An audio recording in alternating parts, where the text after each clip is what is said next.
Hello tout le monde, bienvenue sur la chaîne, je suis ravie de vous retrouver aujourd'hui pour un nouveau crash test marque, toute nouvelle sur le marché, vous l'avez vu dans le titre. Aujourd'hui on va tester la marque du make-up artiste de Kim Kardashian, Makeup by Mario. Je préfère dire comme ça parce que son nom est super difficile à prononcer. Vous le connaissez peut-être ou pas, si c'est pas le cas, c'est donc un make-up artiste et plus particulièrement le make-up artiste de Kim Kardashian. Il est très connu pour les looks qu'ils ont créés ensemble, qui sont assez iconiques. Comme je vous l'ai dit, il a sorti sa propre marque de make-up. Donc pour commencer, visiblement, c'est juste le début. C'est essentiellement des produits yeux. Il n'y a pas de produits dédiés au teint, tout du moins, je vais vous dire. Donc on va se concentrer sur les yeux. C'est pour ça que j'ai juste fait mon teint aujourd'hui, mais que je n'ai rien sur les yeux. C'est tout à fait normal. Donc la marque a été lancée la semaine dernière. Ça a été hyper rapide à arriver ici. Je crois que ça a mis... Attendez, j'ai commandé jeudi. Et donc on est lundi et je l'ai reçu là il y a 3 heures. Que je vous dise tout. Déjà les produits. Et voilà, ils sont tous là. J'ai commandé pas toute la collection parce qu'il y a des pinceaux et j'ai pris aucun pinceau, mais je me suis concentrée sur le make-up, je pense que c'est ce qui vous intéresse le plus. Donc les produits sont disponibles pour le moment sur le e-shop de makeupbymario.com ainsi qu'à Sephora, mais Sephora US uniquement. Donc moi j'ai commandé sur son site, j'ai été livrée par DHL. Je n'ai pas payé de frais de douane parce qu'en fait tout est inclus dans la commande. Donc en fait vous avez toutes les taxes déjà qui sont incluses dans la commande, donc ça c'est bien. Ça vous permet d'éviter les mauvaises surprises, tout est inclus. J'ai pas payé de frais de livraison non plus, c'était gratuit, ça a été très rapide. Donc je vais vous montrer ce que j'ai acheté, après on va passer en application directement. Donc pour commencer, j'ai pris ce petit quad qui est le Master Eye Prep and Set. Donc moi j'ai pris la teinte médium, c'est décliné en 3 teintes. Vous avez 2 textures crème au-dessus, une texture poudre en dessous. Et en fait ça permet de servir de base avant de faire le make-up, puisqu'il expliquait sur son compte Insta qu'avant de maquiller, il unifie toujours la paupière avec un anti-cerne ou une texture qui va vraiment unifier entièrement afin d'avoir vraiment une base vierge pour accueillir le fard en suivant.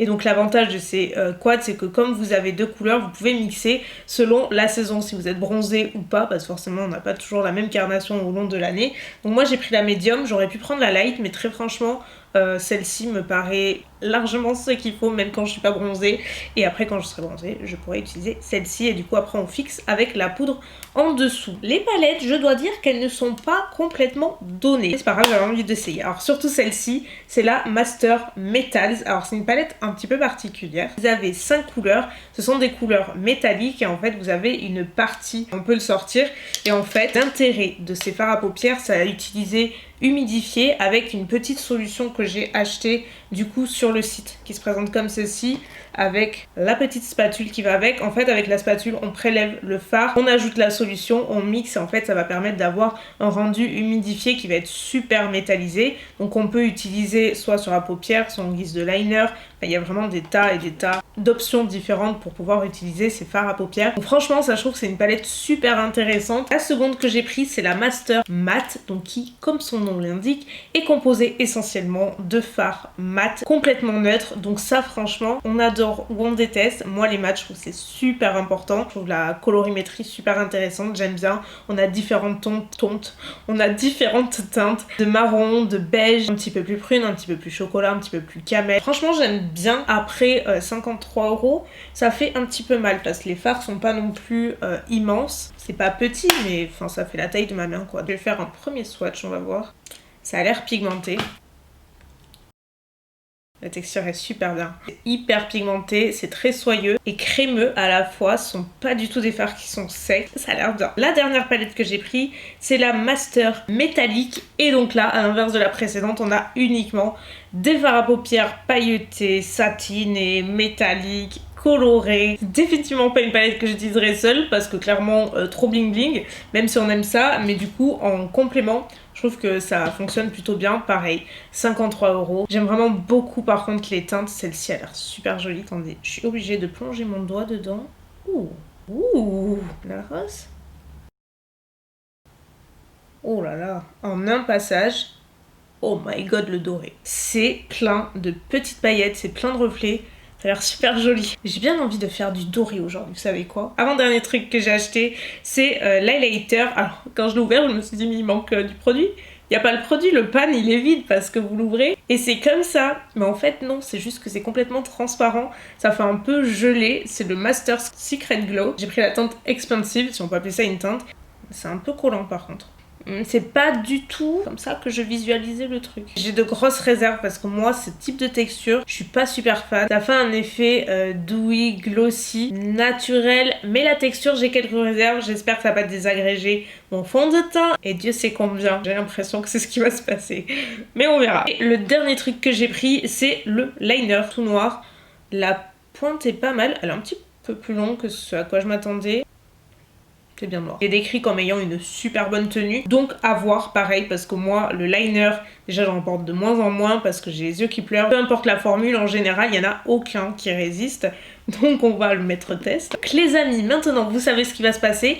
On va se rapprocher et on va commencer à se make-upper. Ça fait longtemps que je l'avais pas dit. C'est parti les amis, on va commencer par le Eye Prep and Set. Donc je rappelle en teinte médium. J'utilise un petit pinceau Real Techniques, c'est le Deluxe Crease Brush, si par cas ça vous intéresse. Et en fait je prends la couleur la plus claire. Par contre en termes de teinte, c'est le match parfait. C'est quasiment ma carnation, donc ça c'est cool, je regrette pas d'avoir pris la médium. Là ça me paraît pas trop mal, vous voyez que ça unifie complètement la paupière et maintenant on passe à la partie fun. Donc comme je vous l'ai dit, j'ai bien envie d'incorporer du doré et en fait je pense que je vais faire un liner, probablement cette couleur là. J'ai vraiment bien envie de faire un truc comme ça. Je sais pas du tout ce que ça va donner, on va voir. Là franchement c'est au feeling. Donc pour commencer cette couleur-ci dans le creux, j'utilise un pinceau Colourpop, c'est le E15 pour info, donc je place dans le creux. Donc c'est une des couleurs les plus claires, hein, donc forcément pas celle qui va se voir le plus, mais j'aime bien en appliquer toujours plusieurs pour avoir vraiment un dégradé qui soit plus joli. Donc c'est pour ça que je commence toujours avec une couleur vraiment claire et après j'augmente peu à peu l'intensité. Je passe ensuite à cette couleur qui est d'une autre famille de couleurs et qui est par contre plus foncée, toujours avec le même pinceau, toujours dans le creux. Vous voyez que là elle se voit tout de suite beaucoup plus. Et enfin je vais rajouter cette couleur-ci, toujours avec un pinceau Colourpop, mais c'est le E16 cette fois-ci. Il est un petit peu plus plat et un petit peu plus précis, du coup ça permet de mieux réussir le creux parce que d'un point de vue ergonomique il est parfait pour cette utilisation-ci. Ce sont vraiment des fards faciles à travailler. Je pense que vous voyez, vraiment j'exerce pas beaucoup de pression sur le pinceau et ils sont super faciles à estomper. Ils n'accrochent pas du tout, ils sont très crémeux. Je vais prendre cette couleur-ci du bas qui est beaucoup plus foncée avec un petit pinceau plat que je vais placer dans le coin externe. Promis, après on passe aux couleurs satinées. Voilà, c'est super pigmenté, hein, je pense que vous le voyez. Mais regardez comme la couleur, ça estompe super bien. C'est impressionnant. J'aime tellement le mat sur les yeux, je trouve ça hyper joli. Surtout cette teinte-là. Maintenant, je vais remplir la partie que j'ai laissée vide sur ma paupière mobile au niveau du coin interne. Et je vais appliquer le doré de la palette métallique. Je vais d'abord tenter au pinceau plat, même si à mon avis ce sera peut-être pas l'idéal. J'ai quand même envie de voir comment se prélève la matière et si ça fonctionne au pinceau. Waouh! Ça fonctionne. Vous voyez, je tapote, surtout je n'étire pas la matière, sachant que j'ai rien en dessous, j'ai pas de fard ni rien. C'est super joli. La brillance est incroyable. J'ai eu quelques petites chutes, mais rien de trop dramatique honnêtement. J'ai mis que 2 couches parce que là j'ai bien envie d'utiliser cette couleur-ci. Mais j'ai bien envie de voir sans solution ce que ça donne, juste pour appliquer dans le coin interne pour voir si ce sera pas très joli, mais bon, j'ai bien envie d'essayer. Et bien si, ça fonctionne. Waouh! Ce doré est incroyable et en plus il est sec. Alors imaginez humidifié. Waouh! J'ai trop hâte de faire le trait de liner. Nous allons nous arrêter là, tout du moins pour la paupière mobile. On va passer au liner. Donc je le rappelle, il est comme ceci. Je vais l'appliquer directement du coin interne au coin externe. Je vais essayer de faire une virgule assez longue. J'espère que je vais y arriver. Ça fait trop longtemps que j'ai pas appliqué de liner, je vous jure. Plus ça va, moins j'aime en appliquer. C'est catastrophique. Mais quand il faut, il faut. On a déjà un côté. Le plus dur est à venir. Faut faire pareil de l'autre. C'est assez semblable des deux côtés. En tout cas, le liner est assez parfait. Franchement, jusqu'à maintenant, je vous jure, il n'y a pas un seul truc que je n'ai pas aimé. Bon, il n'y a pas 36 produits jusqu'à l'heure, mais tous les fards étaient incroyables. Le liner est vraiment bien. Il est très noir. Il marque de suite, il ne sèche pas. J'ai bien envie de faire un double liner justement en utilisant cette palette de métallique. Donc c'est là du coup que je vais utiliser la petite solution. Donc en gros, je prélève du fard avec la petite spatule. Je sais pas s'il en faut beaucoup. Ah, ça me fait mal au cœur d'enlever tout ça. Vous pouvez pas savoir. Bon, on va essayer avec ça. Je mets la solution, la magie opère. Regardez-moi ce mélange. Donc là, je prends un pinceau Sigma, c'est le E10 tout fin. C'est vraiment le plus fin que j'ai, il me semble. Et là, je vais me placer juste au-dessus du liner noir. Donc vous voyez, j'y repasse à plusieurs fois. Je veux que ce soit ultra opaque, mais ça l'est quand même bien dès le premier passage. On voit tout de suite la couleur. C'est complètement métallisé, ça perd pas de son intensité. C'est assez génial à utiliser. Je vais mettre quelques faux cils et on se retrouve pour le ras des cils. Et voilà, ça change tout. Pour info, ces faux cils, ils sont géniaux. Je les ai achetés un petit peu par hasard sur Biotibé. Ce sont ceux-là, cette marque-ci, que j'ai voulu tester. Et en fait, c'est des faux cils qui sont pas sur toute la frange, mais plutôt sur l'extérieur. Ils sont fins et super jolis, qui restent en même temps naturels. Enfin, vraiment, je les porte même en journée. Ça met en valeur le regard, mais ça reste très naturel, entre guillemets, autant que puissent l'être des faux cils en tout cas. Je sais pas ce que vous en pensez, mais moi j'adore ces faux cils. On va passer du coup au ras des cils, comme je vous l'ai dit, et j'ai bien envie d'incorporer un petit peu plus de bleu. Donc j'ai commencé par une couleur mate, et ensuite je vais assembler les couleurs métallisées petit à petit, histoire d'avoir vraiment un pop de couleur au niveau du ras des cils inférieur. Je suis en train de penser qu'il me reste un seul produit à essayer, donc l'highlighter, mais jusqu'à maintenant, il n'y a rien que je n'ai pas aimé, c'est excessivement rare. D'ailleurs, je sais pas si vous vous souvenez, mais j'avais rencontré Mario il y a 1 an ou 2, je crois, 2 ans. C'était une journée presse Sephora et je l'avais interviewé. J'étais hyper stressée. Et pour être honnête, il était très gentil, mais c'était pas non plus la personne la plus chaleureuse que j'ai pu rencontrer. D'ailleurs, on était plusieurs ce jour-là et on s'est toutes mis d'accord sur la même chose. Il était peut-être fatigué ou un peu stressé, je sais pas. Si on compare à Huda Beauty, c'est le jour et la nuit par exemple. Elle, c'est vraiment hyper solaire, toujours en train de parler, rigoler, super chaleureuse. Donc voilà, il y a des personnes comme ça, mais c'est... Enfin, s'il faut, il est comme ça avec tout le monde. En tout cas, il a de très bons produits, je suis hyper contente de les avoir pris parce que c'est vraiment de belles surprises. Donc les yeux, c'est terminé. J'ai appliqué du rouge à lèvres comme vous voyez. J'ai mis un petit peu de blush. J'ai utilisé le Walk of No Shame de Charlotte Tilbury. C'est une nouvelle teinte de blush. J'en ai pas mis beaucoup parce que je voulais vraiment garder l'accent sur les yeux qui sont assez chargés. Et pour les lèvres, c'est juste le combo que je fais depuis presque 2 mois. Je pense c'est ces deux-là. Je porte tout le temps ça. C'est le crayon en collaboration de Carly Bybel et Maquillage, je crois. Il est génial ce crayon, mon dieu. Je veux un stock de ce crayon. La couleur, la texture, tout est parfait. C'est la teinte Luna et je l'ai sortie avec le crayon, justement, de la collaboration de Mario et Kim. C'est le Isomixer. Passons au dernier produit, celui qui m'angoisse le plus, comme je vous l'ai dit. Donc pour rappel, le Secret Glow que je vais appliquer au doigt, je pense. Je sais pas pourquoi. Je sens pas du tout cette histoire. Je sais pas si vous voyez, mais vraiment ça accroche, ça colle pas mal. Écoutez, ça a pas l'air de faire bouger mon teint. Je suis hyper surprise, mon teint n'a absolument pas bougé. Pourtant la texture est vraiment très collante, c'est très particulier. Alors que j'avais poudré mon teint, c'est assez bluffant. La brillance, pas si mal. Ça fait vraiment un effet glossy. Et je crois que c'est la première fois que j'arrive à avoir un effet glossy sans désagréger mon teint en dessous. Et voilà pour ce Total Look Makeup by Mario. Je crois que c'est la première fois dans l'histoire des crash tests des Make-up qu'il n'y a pas de flop.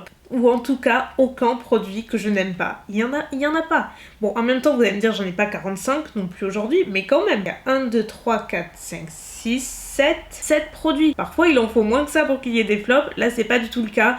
Vraiment, on va faire un rapide point final, mais vous l'avez compris, c'est complètement approuvé. Je suis hyper fan de tout ce que j'ai pu essayer. Vraiment, je trouve que c'est de très bons produits.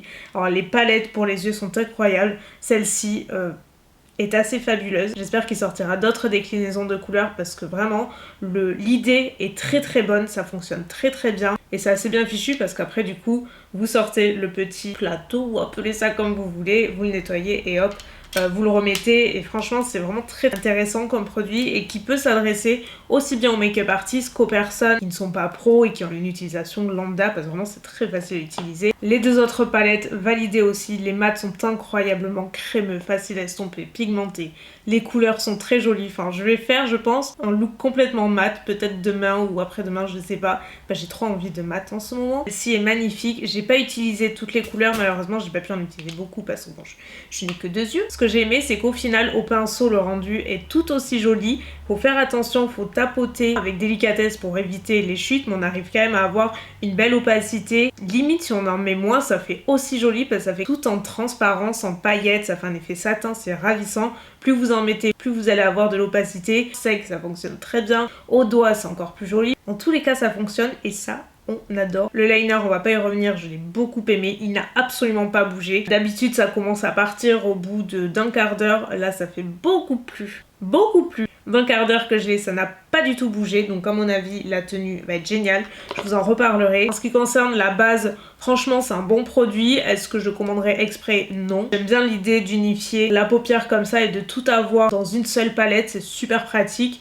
Voilà, c'est pas le produit le plus indispensable, mais en tout cas c'est un bon produit. Et enfin, oh my god, l'ongle dans l'highlighter, on adore. Bref, reprenons. Et enfin, l'highlighter, je suis assez surprise. Parce qu'en définitive, je sais pas ce que vous en pensez, mais le glow est vachement joli. Alors franchement, je ne m'attendais absolument pas à ce que ce soit aussi facile d'utilisation parce que vraiment je me suis dit ça va être une catastrophe. J'ai trop de mauvais souvenirs moi avec les textures comme ça et là vraiment c'est la première fois où j'arrive à l'appliquer sur mon teint et le laisser complètement intact. En définitive, une fois appliqué, on ne la sent pas alors que c'est vrai qu'au toucher c'est collant. Là franchement je m'en rends absolument pas compte. Vous l'avez compris, c'est un test 100% approuvé. Dites-moi ce que vous avez pensé des produits, s'ils vous tentent, si vous avez déjà craqué, je veux tout savoir comme d'habitude s'il vous plaît. Dites-moi tout ce que vous avez pensé de la vidéo en général, dis-le. Est-ce qu'on aime le look final? Non parce que moi franchement les yeux, je suis assez fan, j'ai absolument pas envie de me démaquiller mais bon c'est un peu la vie. C'est triste. Sur ce, moi je vais vous laisser pour aujourd'hui. Merci beaucoup d'avoir regardé la vidéo. N'oubliez pas de la liker si elle vous a plu, ça fait toujours vraiment très plaisir. Commentez, vous abonner comme d'hab pour ne pas louper les suivantes. Moi je vous retrouve d'ici quelques jours pour une nouvelle vidéo. Je vous fais plein de gros bisous et à très bientôt. Bye.